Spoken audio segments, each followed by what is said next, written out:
Hi everybody! Not long ago, NeoGeoNow released a video stating nobody was talking about this one aspect of Fatal Fury City of the Wolves. In that video, he talks about how it's going to be a very technical game. I certainly agree with him.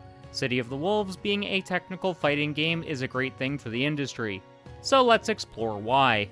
Let's face it, most fighting games are trying to reach as wide an audience as possible at present, to remove the stigma of being a niche genre that's only enjoyed by tryhards and masochists.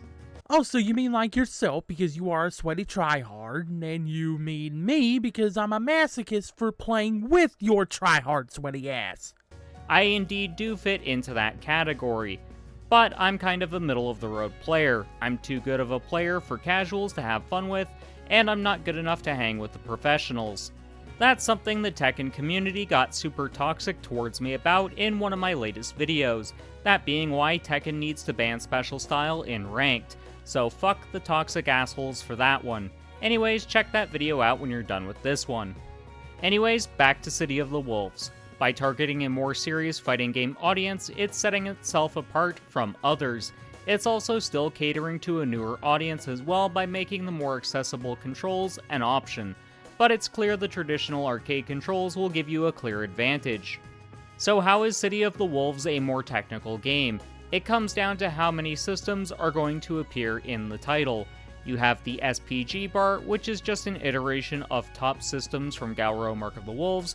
Just Defend is also returning, as are Feints. There's also the Rev system. All of those will come together to make a really deep game. In the case of a lot of modern fighting games, the developers actively are taking features away from characters in an attempt to make the game have a lower skill floor. Guilty Gear Strive is the biggest offender of this. Before Strive, Guilty Gear was known as one of the most complicated fighting games out there.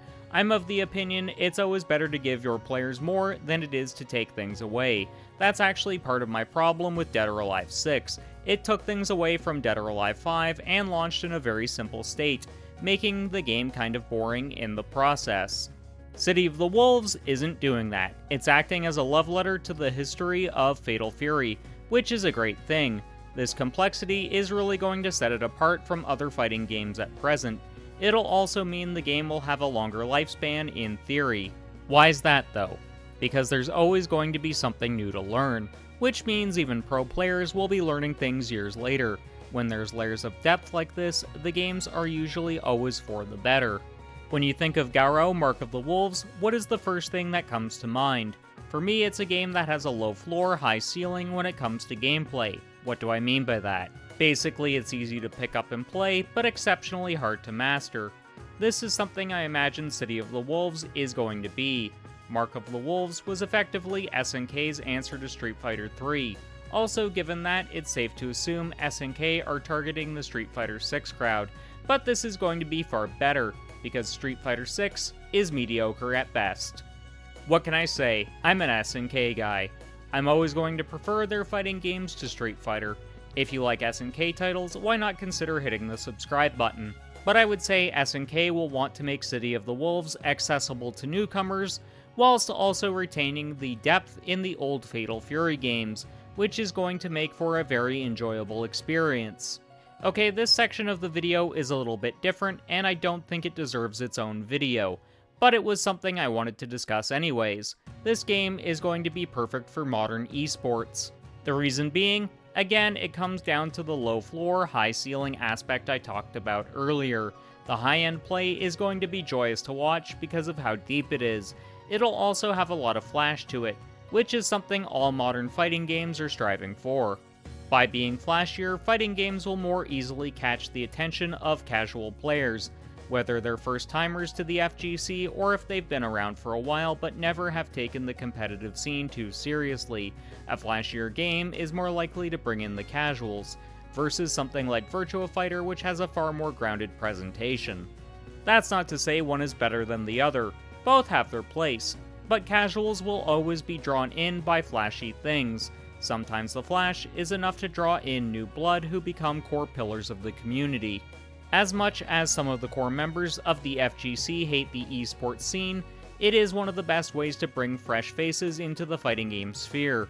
Bringing in new players is the best way for fighting games to grow into something more than they are now. In the 90s and early 2000s, they were one of the hottest types of games out there. If you'd like to see me tackle in a different video how fighting games could become big again, hit the like button and let me know in the comments. Do you think Fatal Fury City of the Wolves is going to be a complex game that straddles the line between satisfying casual players and more competitive ones? I definitely think it will be.